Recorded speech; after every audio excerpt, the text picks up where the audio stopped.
out. So that's why I had my little hip pocket, even though my name wasn't on the list. Are there any questions? Thank you, ma'am, very much. James Fortin was born September the 2nd, 1766. And he died on March 4th, 1842. The brother was born in Philadelphia, the city of brotherly love. He was one of two children of Thomas and Margaret Fortin. Thomas Fortin was the grandson of an enslaved African who freed himself.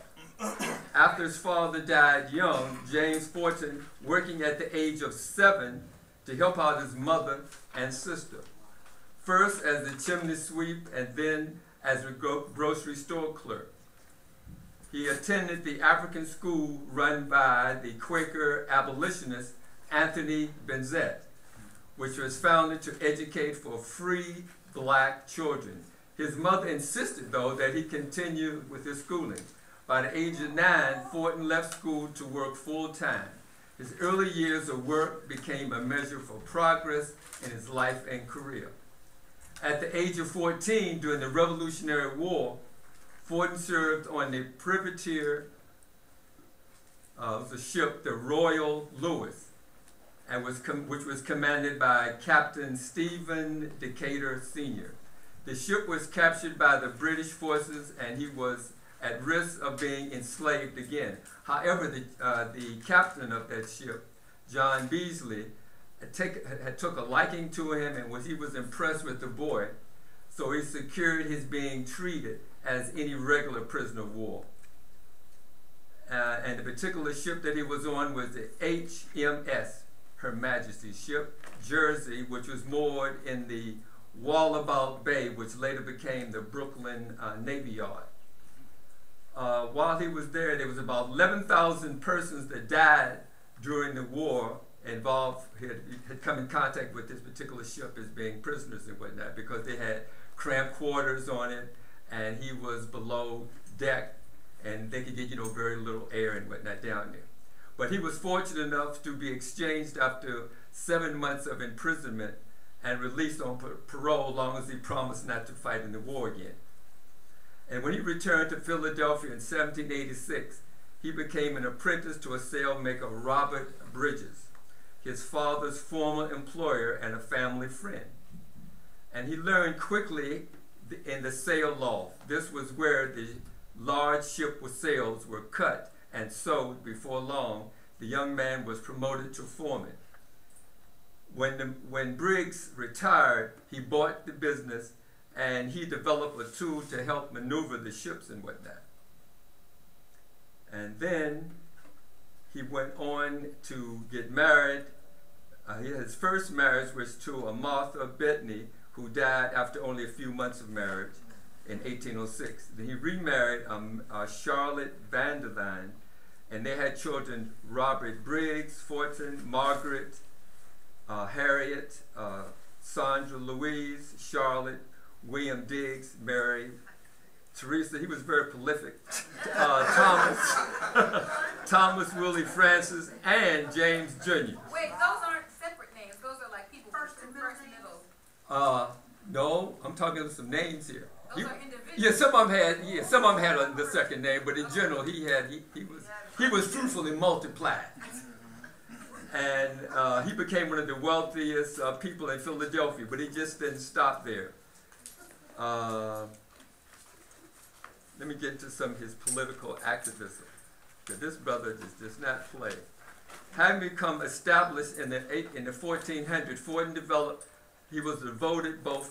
devoted both time and money to working for the national abolition of slavery and gaining civil rights for blacks.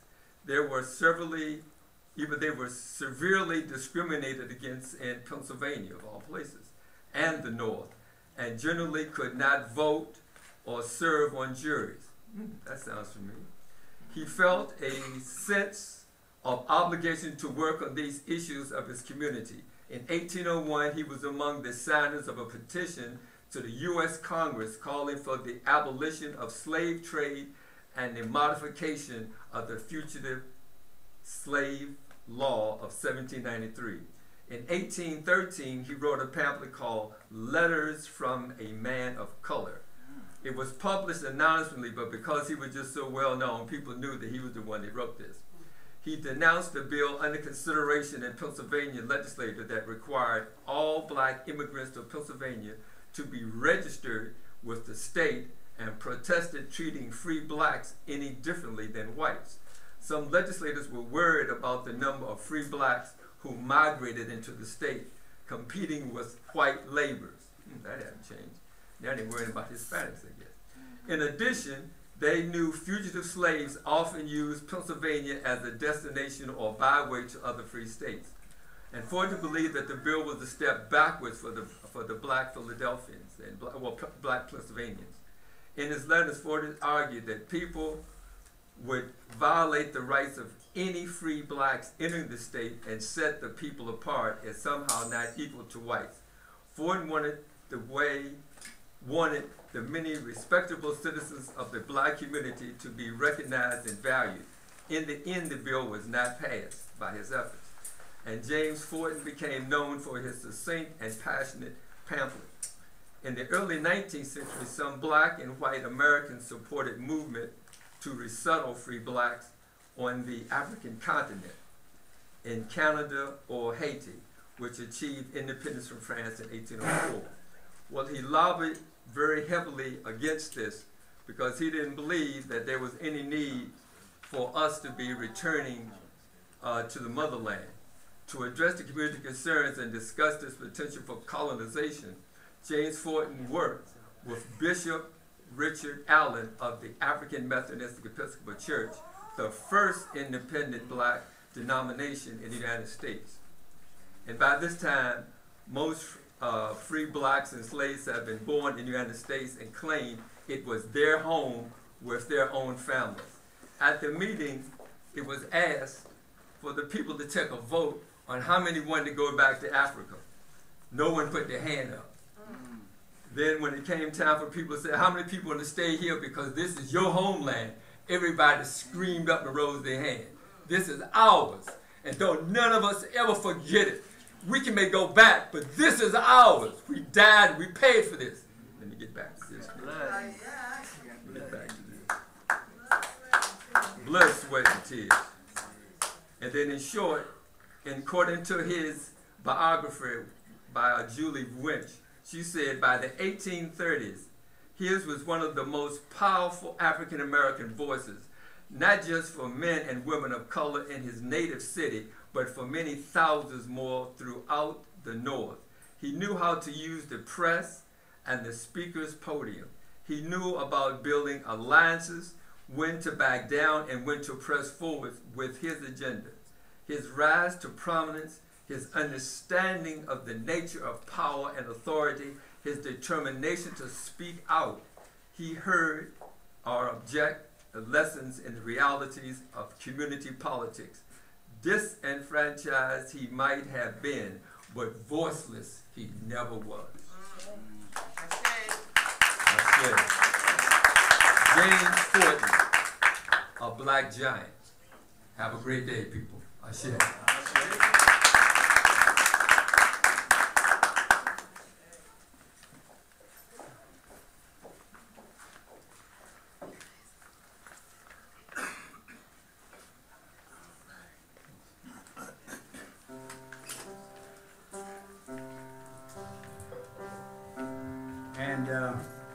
Many thanks for Brother Shango for sharing that historical tribute. And of course, these historical tributes are like windows. They're like opening up windows into the history of our people.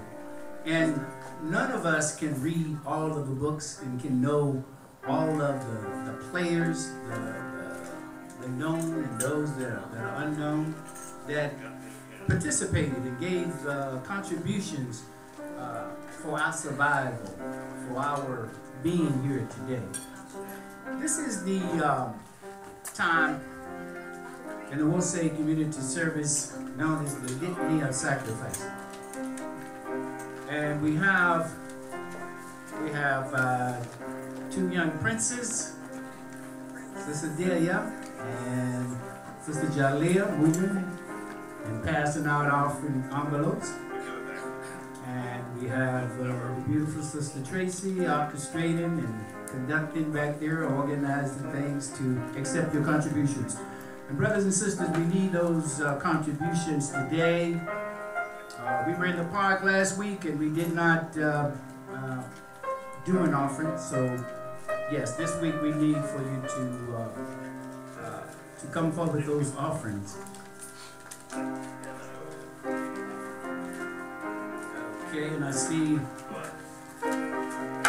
handsome young prince, Brother Kukepra, going to the altar to participate here. And as you continue to prepare your contributions, this morning's inspiration reading is taken from the Hosea. Hosea, one of our classic books, one of the books, cornerstone of our organization here. I'm encouraged to get a copy of the Hosea and read it regularly. The words, the phrasings, are so beautiful. I'm continually impressed with the insights that comes from that time in history. And this morning on page 108, passage number 7 in the Hosea. We're going to read that. This comes from the book of Coming Forth by Day. Another very comprehensive piece of work. And passage number 7. Passage number 7 says, "My name does not pass away. I am the soul that created the deep, that makes its seat in God's domain. My nest, my place of birth is hidden, and my egg has not been broken. I am Lord of the heights, and have made my nest in the sky. But I come down to earth that I may do away with my uncleanness. O Lord Osiris, come then and establish me and make me strong. Grant that I might enter the land of the everlasting, as you have done along with your father Ra, whose body never passed away, and who is one who indeed does not die. I have not done that which you hate, but have praised your name among those who love your divine essence.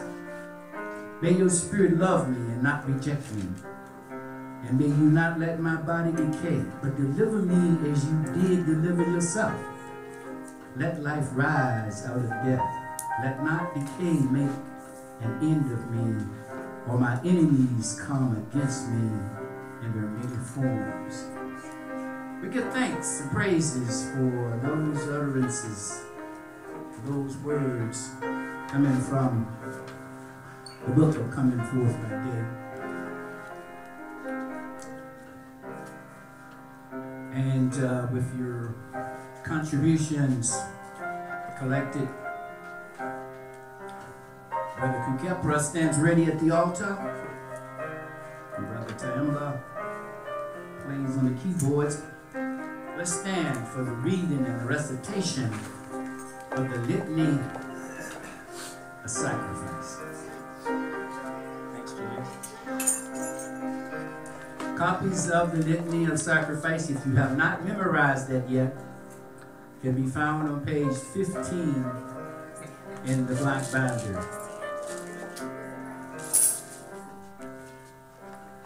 Page 15. The Wosa Community Litany of Sacrifice in Guzo Sabo. Let's focus in on the words as we read them. This is a beautiful piece that for more than 33 years we have recited this recitation. So allow the words to manifest. Let us read together. Save us, O Holy One, by your name. Vindicate us by your might. Hear my prayer, divine protector. Listen to the words of our mouth. How can we repay the Holy One for for the gifts that have been given to us. We will lift up the cup of salvation and call upon the God of our ancestors. We will fulfill our vows to our Creator in the presence of all our people. Gladly we bring our sacrifices to you. We will praise your name, O Amen Ra, for it is good. Umoja, unity. We shall strive to maintain unity in the family, community, nation, and race. Uji Chakalia.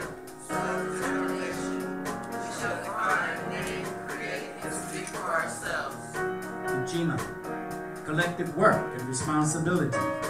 We shall build and maintain our community together. Our brothers and sisters' problems shall be ours to solve together. Ujima. Together we shall build and maintain our own businesses, and together profit from them. Dear purpose. We shall make our collective vocation the building and development of our community and the restoration of our people to our traditional greatness. Over.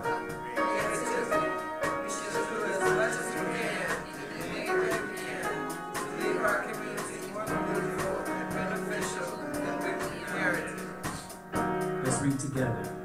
Iman, faith. We shall believe with all our hearts in our Creator, our people, and our righteousness and victory of our struggle. Amen.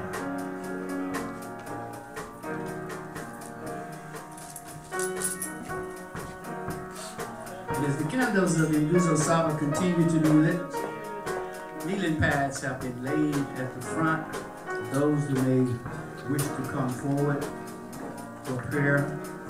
I will take a few moments to bless these contributions. The rest of you may have a seat. Assume a private position at your seat. Let the candles burn. Brother Tamba continues to play. Mr. Greg, Phil.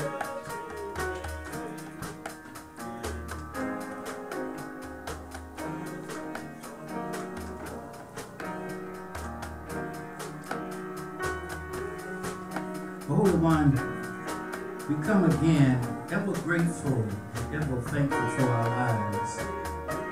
We thank you, O Holy One, for making us human. We thank you for leading us to this place called Jose, a place where we can be ourselves, a place where we can remember and honor our ancestors and the God of our ancestors. We thank you, O Holy One, for each and every one that took time out to come out this morning to share their spiritual energy, to gain knowledge, to gain insights.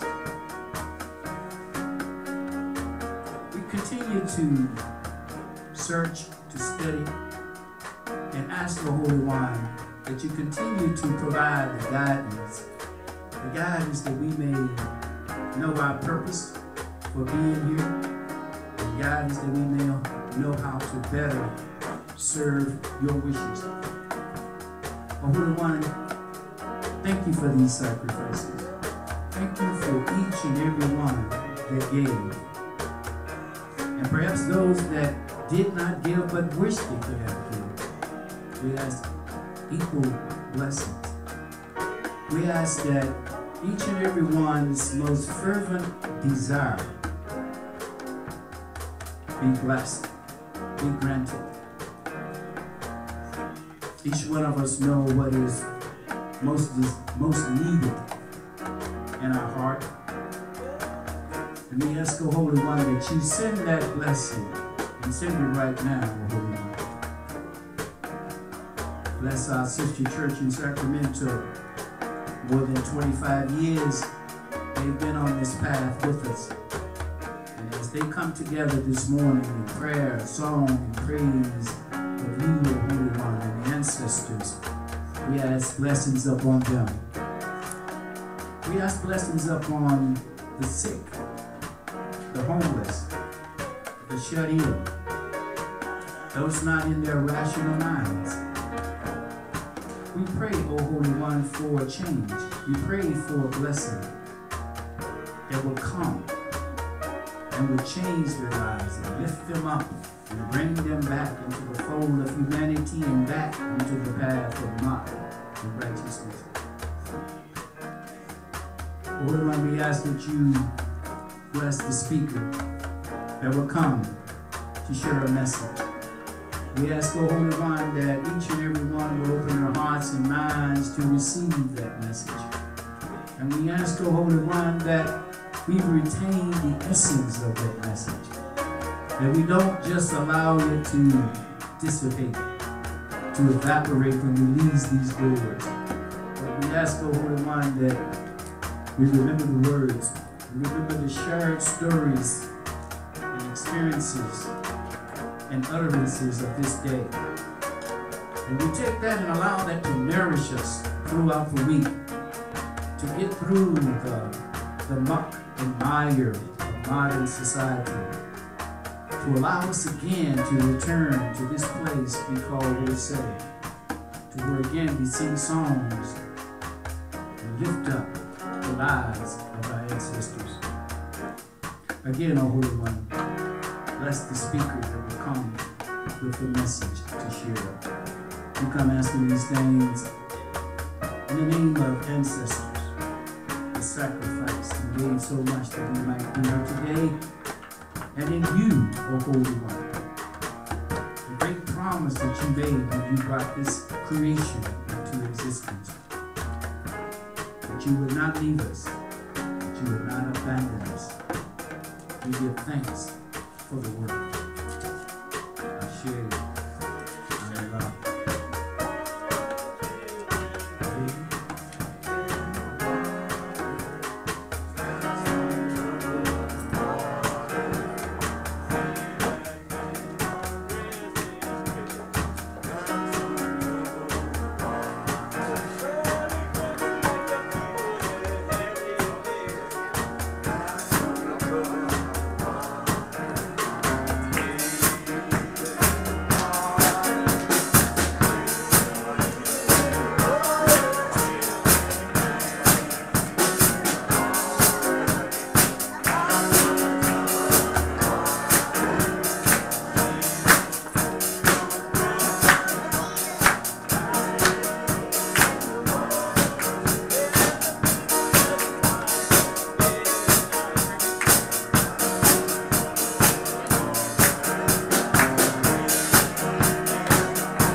Manu is coming. We're going to hear from him today. You feeling good? Say Ashe. Ashe. As he comes and we hear from him today, I have to say thank God. And I'm just saying in general, thank God. Because when I see my brother who started here, I say thank God. You know what I'm saying? I see Sister Pamela here, I say thank God. Whatever's going on with your son, I say thank God, because it's going to be all right. See, that's where we come from, y'all. It's not just like learning our history and understanding where we're from and our identity, but it's our spiritual foundation. Ashe? We didn't get here by not believing in God. Our ancestors didn't make it through chattel slavery just knowing what was right. They had a firm belief in the Most High. Ashe? And sometimes I think we forget that part. Sometimes we forget that we came a long way through a whole lot of trouble just to sit here and do how we do. Ashe? I give thanks for God, because on, Friday, I was in that, I don't know if folks are following the news, but the 2,000 flights that got canceled because some guy in Chicago set the air traffic control on fire and then tried to kill himself and all that. I was supposed to be going through Chicago right then. So you never know what might happen. Somebody did that, you never know. Plane might have crashed, something bad could have happened, right? I thank God just for being here. And I know you thank God. You thank God, say Ashe. And say it like you mean it, because all right, don't say it like you mean it. Guess what? When something happened, and you thought you had it all figured out, about the you know what I'm talking about, say Ashe. If you ever had a little trouble in your life and you put your hand in God's hand, you know what I'm talking about. Ashe. God made people drop the crack pipe. Ashe. God made people drop that fifth of gin. Ashe. God made people get off the street and some selling his or her body. Ashe. God made it so we can have a school that's been around for 28 years. In a building that we own. In a space that we get to say what's going to happen. Ashe? So I just got to testify. That's that old school, your grandmama and them, they knew that part. Ashe? So when we come in with that spirit every time we come. Because we know that God is good all the time. We know that God expects something from us. God expects us to have high character. To do good in the world. To raise our children right. That's what's expected of us. You don't get no extra points for that. Ashe. Now you go over and above and you do something extra on top of that. But you don't get no extra points for doing what you're supposed to do. Ashe. So this morning, as Brother Manu is coming to share with us some knowledge, we give thanks for his life. We give thanks for his father, because his father, he didn't fall too far from the tree. We know Brother Kofi Ampim. And I have to say, on a personal note, I had a busy week. I was in both Atlanta and Baltimore this week. And I got a chance to see like 3 of the Wolves at All-Stars. Baba Mehi, Baba Nantambu, and Haroon Black. Some of y'all don't know Haroon, but Haroon was the artist who used to do all of our flyers. Every time we did an event, Ancestral Ball, Ileoma had a special project, he would do those flyers. I got a chance, and they all still ask about you. They want to know how Jose is doing. How's Ileoma Day? That's our family at the Mama Okanona. Some of y'all know Mama Okanona was our first co-director of Ileoma Day. After a long time in public education, Mama Okanona has retired. So pray for her. She put in her time here in Oakland, Ileoma Day, then she went to Atlanta. Couldn't get enough of it. Was teaching in classrooms out there. Same challenges out there, Brother Manu. You know, the same everywhere, right? And so they send their greetings, and we send our love back to them as well. And so without any further ado, please welcome Brother Manu Ampim. Oh, somebody's blocking somebody? What's the car that's blocking? There's 2 cars that were right in the middle. One was Dr. Manu's, and there's another one. So okay, so folks are trying to get out. Thank you.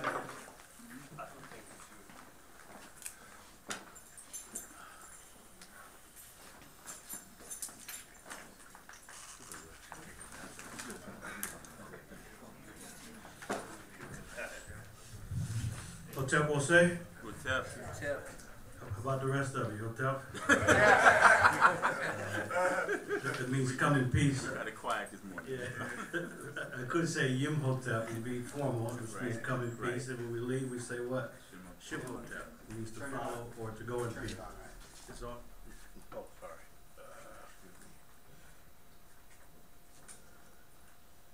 Okay, sound. Shimhotep. Yeah, Shim means to follow. You hear me? Yeah, I got you. All right. Sorry, 1 second, folks.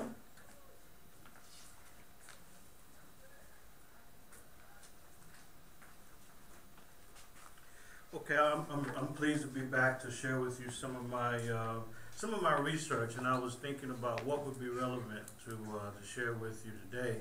And let me first pass out what our program was yesterday with the Save Nubia project on historical significance of Kemet, the daughter of Cush. So, Brother Kanabazi was there. I know Brother Keita was all scheduled to join us. Brother Shango was there. Yep, exactly. And so this is our program yesterday, and then that's my next book talk on the Willie Lynch myth. And in the book, I actually have the confession letter of the guy that claimed to have wrote the first Willie Lynch letter back in 1979. But I was thinking about what would be relevant to today that would be useful for you. And, you know, clearly what is happening now in August and September and October, we should draw some attention to it. And so this is our new calendar, by the way. This is a 2015 wall calendar. And so we added an African flavor to it. So we have the national holidays, some of the local holidays, but holidays that are official for us, but not official for others. So, so the 17th, you know, last month, that was Garvey's birthday, so we have it. Last month, also, the birthday of, talking about Atlanta, Asa Hilliard, Dr. Hilliard, birthday's on the 22nd. And when we're getting the calendar finalized, I don't know what the guy was doing because he had sent me a proof, and he had the Jewish holidays on there. He had Hanukkah and some other stuff, Yom Kippur. Boy, he was confused. And I said, these dates are wrong. I said, which dates? I said, all of them are wrong. What are you talking about? What do you mean, which dates? And he just sent me the wrong template. We don't operate like that. So I had to explain, this is a special calendar. This is not the regular stuff. So as I look at it now, it's, it's correct. So I want to point some things out for September. And then Brother Greg mentioned Atlanta. So I want to definitely mention Atlanta because there's a anniversary that took place actually yesterday in Atlanta, which I need to share with you.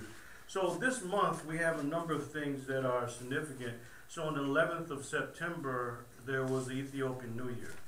So 9/11, I know people talk about 9/11 and they mean 2001. I always tell people that 9/11 is important, but not the year that you're talking about. I look at the 9/11 in 1973. That's very significant because that's when the United States overthrew Salvador Allende, an elected president of an independent country. He's elected in 1970, and the CIA didn't like the fact that he was helping the people and using his wealth differently, so he was overthrown on 9/11, 1973. But even going back much further than that, we have the Ethiopian calendar.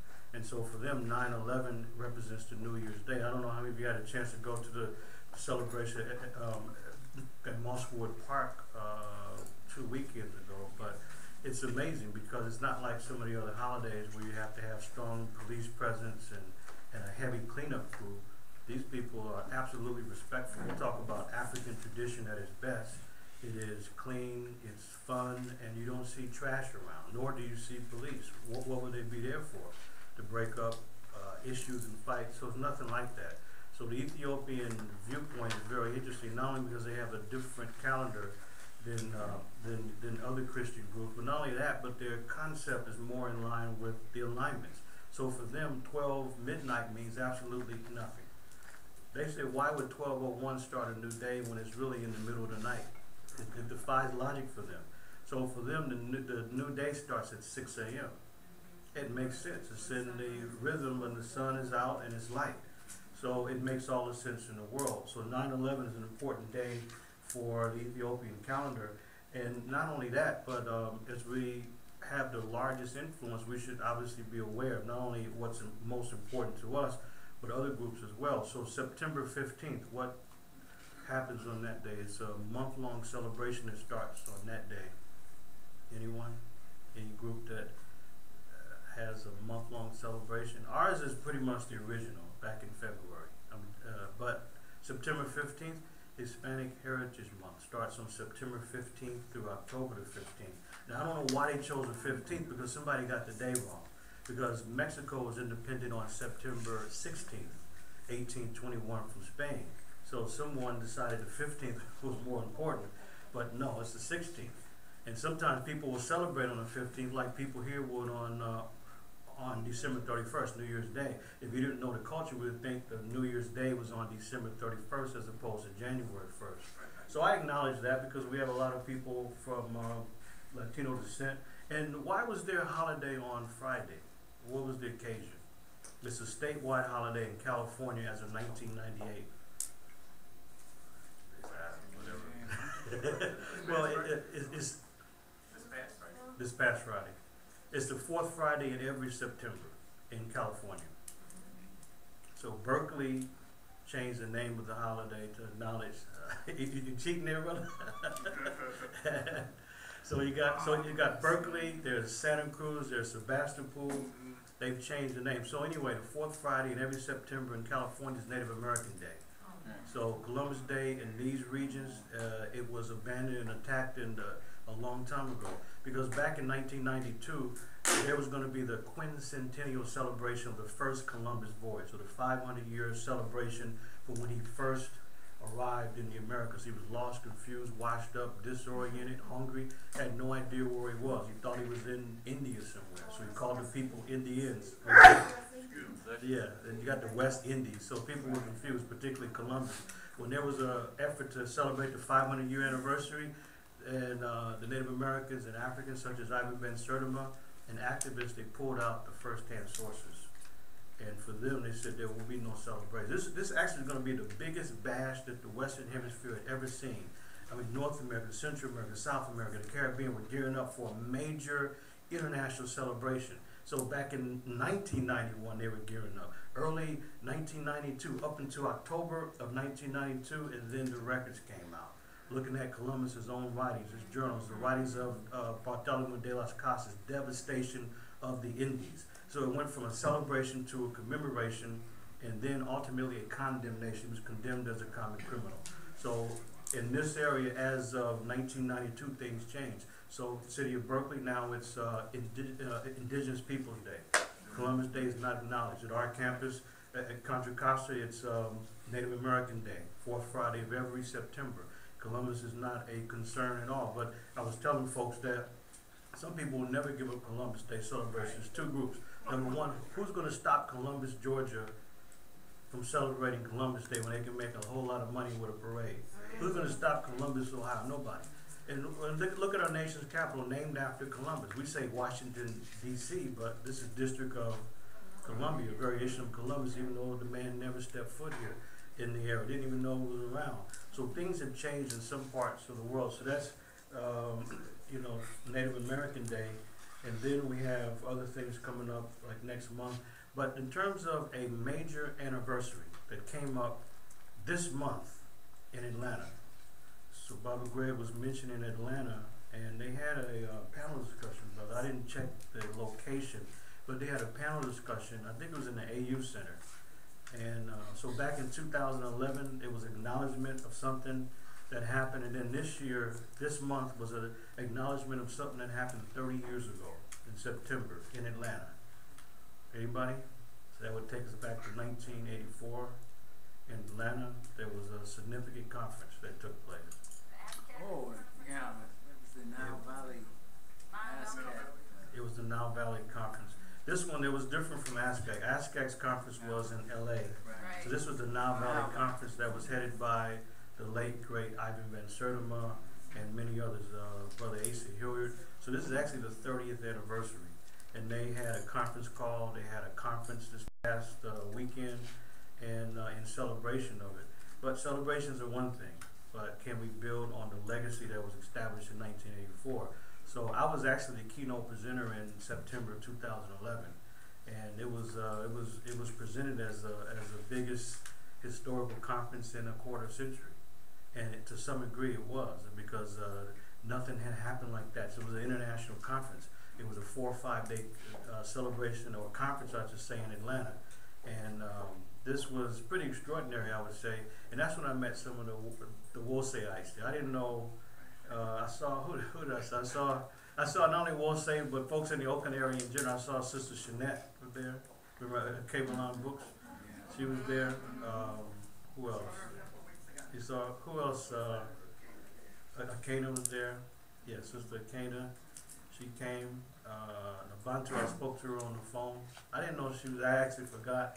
Also, another brother that was, it's been a key Wolsey. What's the brother's name that still contributes? The Tamu? Yeah, he came. He got the word late. So more of us knew about the conference outside of Atlanta than in Atlanta. So I didn't know he was there. And so people didn't really get the word, but it was an international conference in 2011. And the reason why you don't know more about it is simply because all the big plans weren't really followed through. They had plans on publishing the proceedings. I haven't seen it yet. They had plans to publish all of the presentations. Haven't seen it. I can remember some of the great presentations. You had scholars from Timbuktu there to talk about the knowledge. It said, like one of the brothers was going through a list of the documents at Timbuktu. He said they analyzed the documents to see what was the focus of instruction. This percentage of documents focused on this topic. This percentage focused on that. So I wrote down as fast as I could as he was going through the details. He showed his slides and he moved on. And one of the things that I thought was fascinating is 5% of the instruction in Timbuktu was on, he called it magic. So I wrote that down. And he said, why would they focus on magic? Well, it's not so much magic as we understand it, because like in Kemet, the Europeans call them the magicians. That sounds like some parlor game or something like that. It's more than that. The name was a Sesh Perlonk, scribe of the house of life. How you get magician from that, I have no idea whatsoever. But scribe of the house of life. And the house of life was, it was a center for everything positive. It's where the library was kept. It's where the priests did their practices. It's where rituals took place.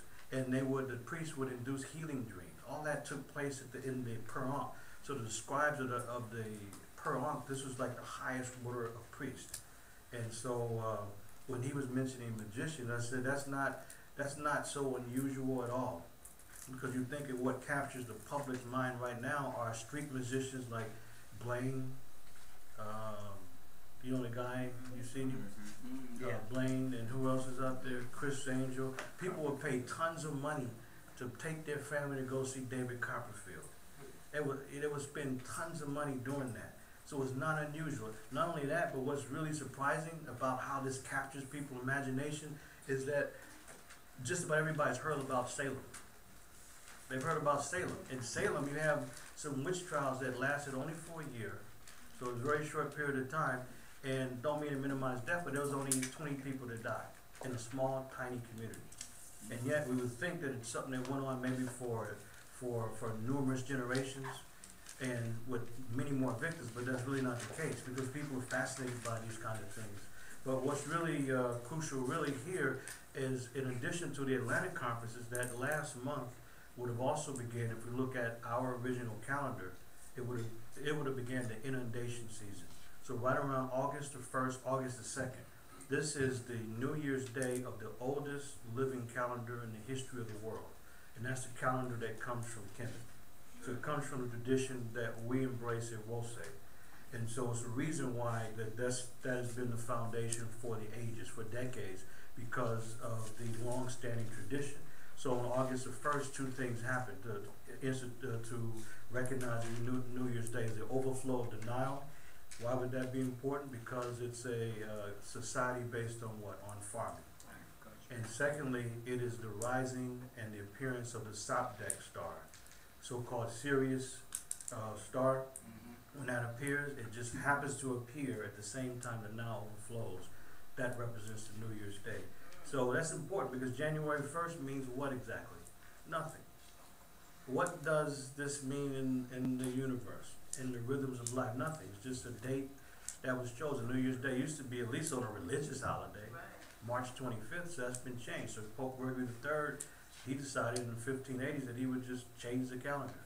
And that's what people are really stuck with now. So, but if we go back to our original calendar, it's based on significant events in life, in the universe. This is why I respect the Ethiopian viewpoint, because it's based on important rhythms, you know. And so if we go back to the original calendar, there's a whole lot of things that would fill up every single day of the calendar. And it would take a lot of time to go through the history, to go through the knowledge of what has happened. Because if we just look at what scholars did in the 80s, in 1984, that's very important, because it really set the framework. It actually provided a foundation for much of what we do today. So we weren't talking about classical African civilizations. There wasn't a systematic focus on classical Africa, on Kemet, or anything related to Africa until it was popularized, where you had scholars that came together to put this on the map.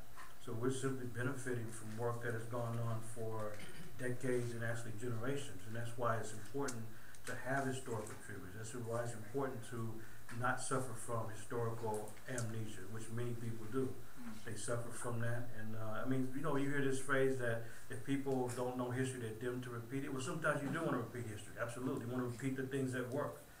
There's things that don't work. Why not repeat history? Why try to make up something? We can't try to catch up with the decadence of Europe. We look at our tradition and our culture, and we duplicate, we replicate. We don't take, so how do we build pyramids now? How do we build structures today? I don't mean physically, but how do we use that kind of discipline? So for me, African has always meant excellence.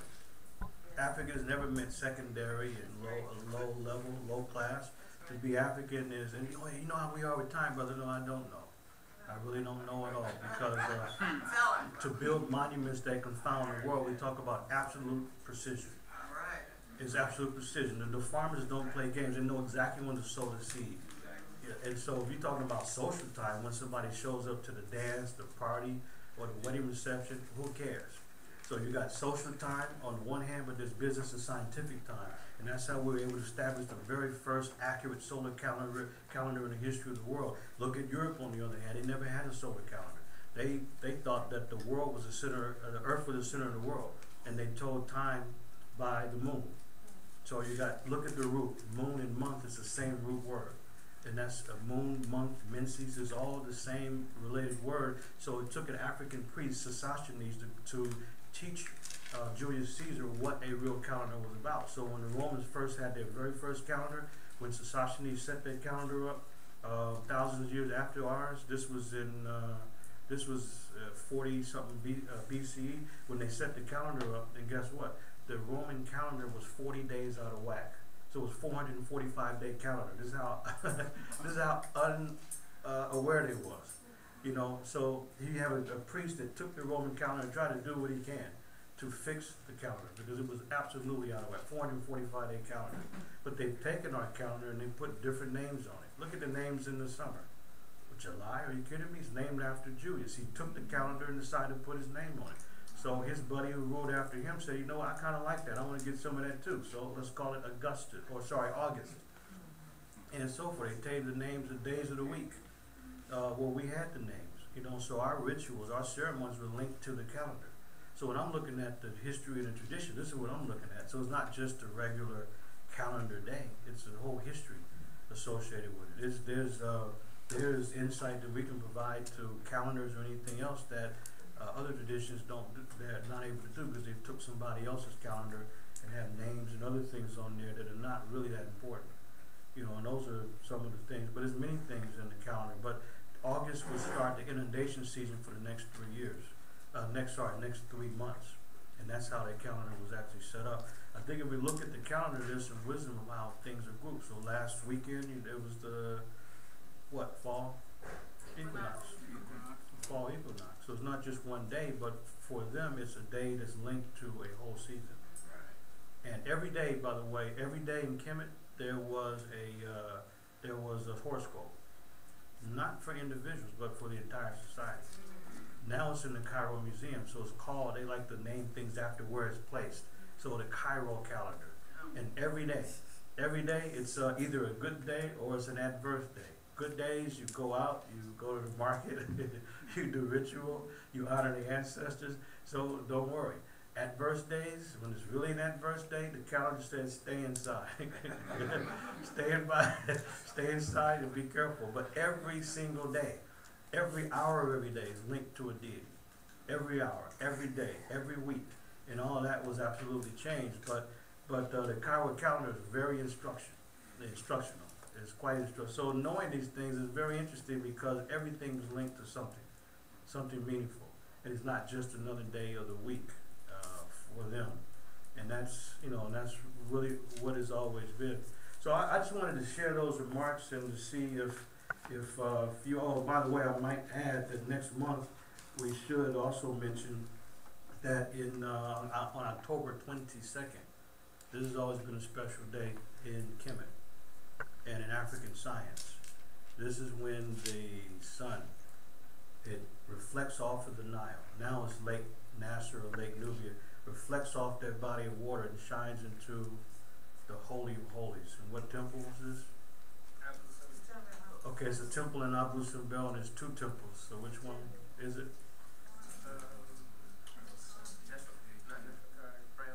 Okay, Ramses II, absolutely. Yeah, so in Ramses' temple, the sun shines 180 feet in the back of the temple and lights up 4 statues in the Holy of Holies only 2 times a year, February 22nd and October 22nd. And people suggest that this is the day Ramses was born and the day he became king. Now, we don't really know all the specifics of the day he was born, but it's a nice sounding story anyway. So, but nevertheless, this is science at a very high level.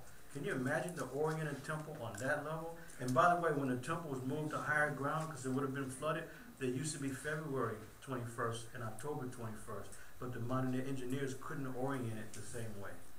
So now it's 1 day off. Wow. Yeah, it's 1 day off. So it's the 22nd of now February and October. So this is one of the great phenomena in the world. And when people go to Abu Simbel, they go early. They stay overnight. It's kind of the Abu Simbel village. So it gets full. And it's not that many flights. You can always drive 4 or 5 hours, you can fly in. It's a 30-minute flight, but it's not that many during the day.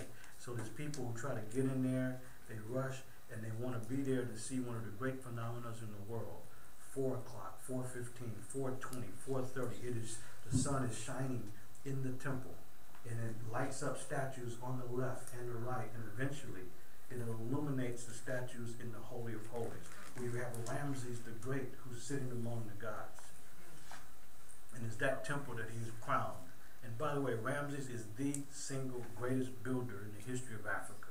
There's nobody's built as widely as the great Ramses. From the north to the south, you have the Nile Valley cluttered, literally, with monuments built by Ramses. Some people say, yeah, but you know what? He usurped. He took other people's monuments. Well, wait a minute. He took their monuments, or was he simply repairing and restoring and simply put his signature there? Even if you took those monuments away that he supposedly usurped or took, and look at the monuments that he had built from the ground up, whether it is colossal statues that are 65 feet high, or elaborate temples that stun anybody, or tremendous Medu Necherati. Even if you look at that alone, he is the single greatest builder.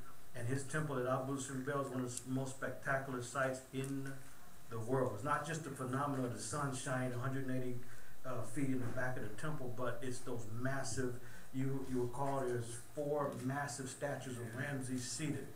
And he's sitting right on the border between Kemet and Nubia to the south. And right there. So when you leave the south, you leave like Sudan and you go through Nubia, before you can get to Kemet, or now current day Egypt, you see images of Ramses. So what do the guides say about this? The guides, one by one, they say, you know what? Ramses was ego tripping. He was a megalomaniac. This guy was ego tripping. That's what they say. I don't let the guy get away with those. So I said, you know what? No. He's building in a tradition of great builders. He's building for how long? For eternity. So look at the role models. Look at the tradition he's building in, the great Ramses. He's building in a pyramid building tradition. Look at the great pyramids in Giza, built by Khufu, Khafre, Menkaure. You have monuments that are equivalent to a 48-story skyscraper. He's rivaling that. Then you have Senefru, who built not 1, not 2, but 3 massive pyramids. This is the tradition that Ramses is building there. And the one who built not quite as extensively as Ramses. One of the great builders is Amenhotep III. And that brother is so Africoid in all of his images. When I was in the Louvre in Paris, there was an Amenhotep III room. And this brother is so Africoid with that Africoid fro. Remember that kind of body? Did we get a reaction yesterday? Yeah, he got a beautiful, cultured fro he was wearing. Handsome brother, too. Yeah, very handsome with the fro. And the sister came out of the Amenhotep room literally crying to see that, you know, for her, she was validated. You know, because we don't hear or see Africans at that level on a public mainstream exhibit. There was a whole room dedicated to Amenhotep III.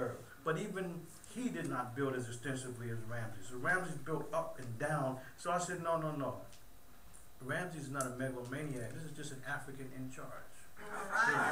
He's in charge. This is an African in charge. So no, he's not. No, no. I said, you don't have anywhere near the manhood of Ramses. You don't have manhood on that level. So we'll not allow you to misinform my group on my tour talking about he's ego tripping. He's building for eternity. And you haven't met Africans with that level of confidence. And it is confidence, it ain't arrogance, because he's backed it up at every single major site.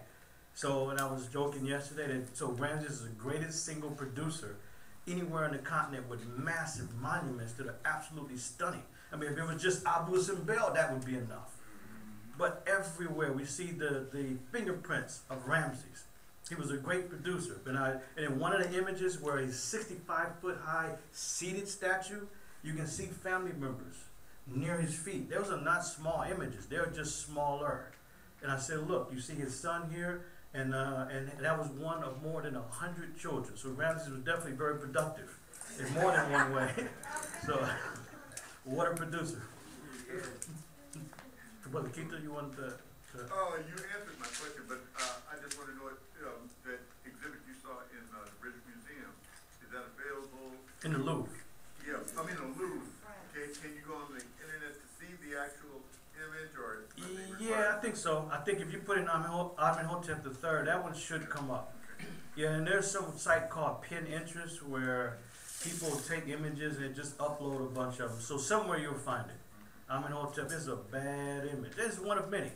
It's one of many. It's not just that one, but it's one of many. And so October 22nd is a special day. So if you ever get the opportunity to go to Kemet, you want to look for February 22nd or October 22nd.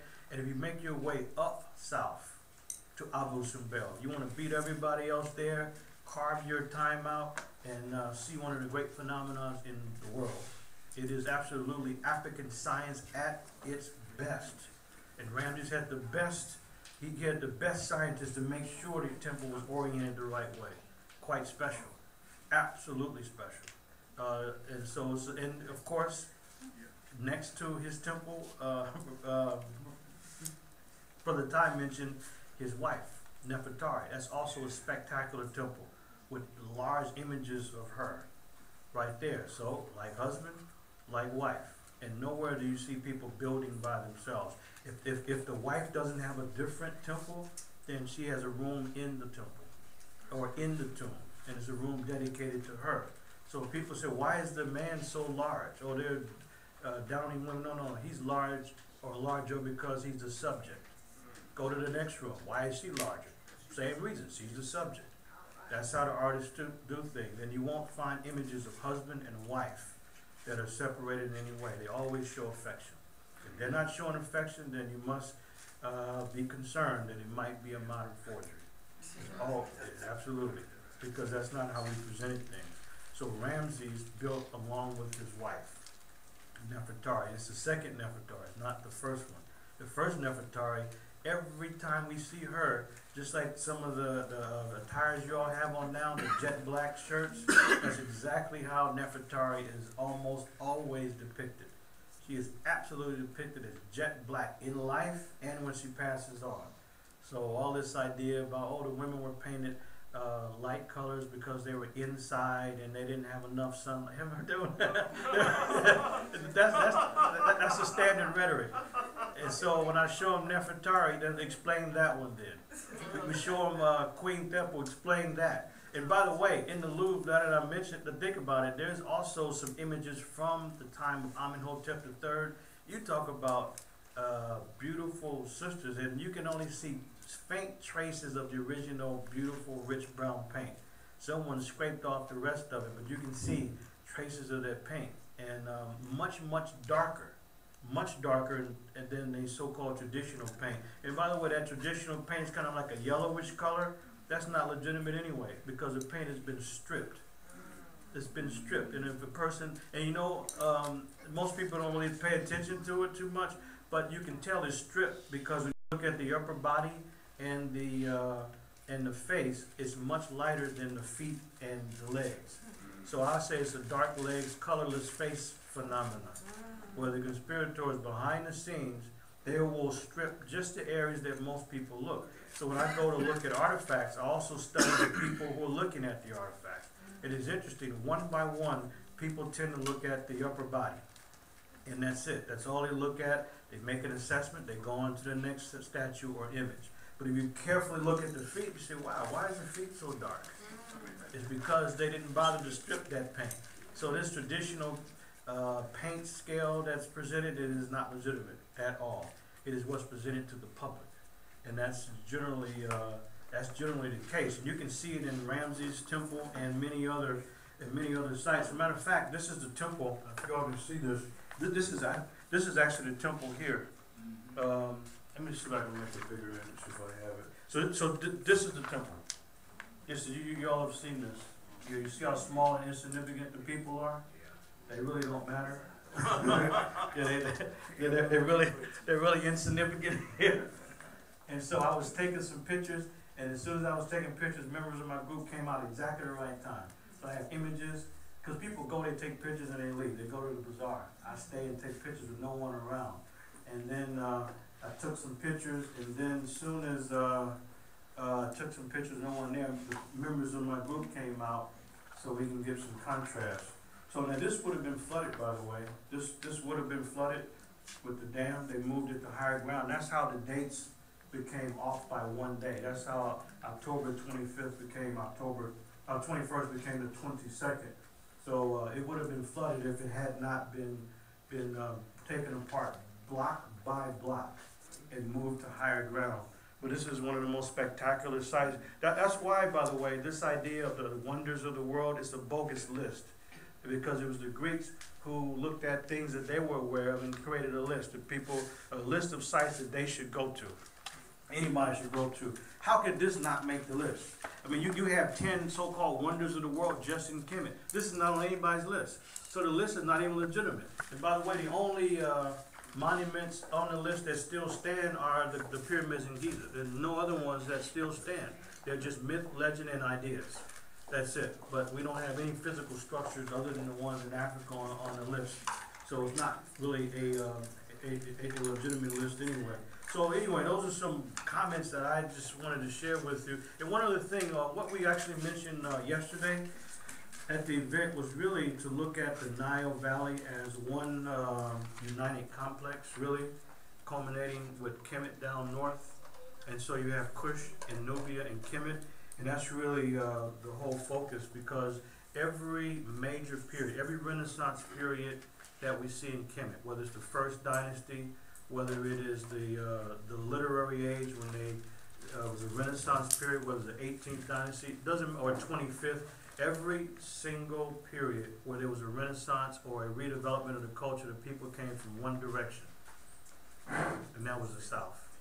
In every case, you can look at interlopers here, there. Somebody can take things out of historical context and show foreigners from Greece, foreigners from Rome, foreigners from Persia, from the Assyrian group. But you look at every major indigenous period in Kemet, it's the same story. They came from the South and they renovated and renewed the culture. That's what's so special. And they never looked towards any direction other than up south. And that's the link that is absolutely clear. So that's why you're looking at Kemetology and the new field of going for the Nubiology and ultimately Kushology.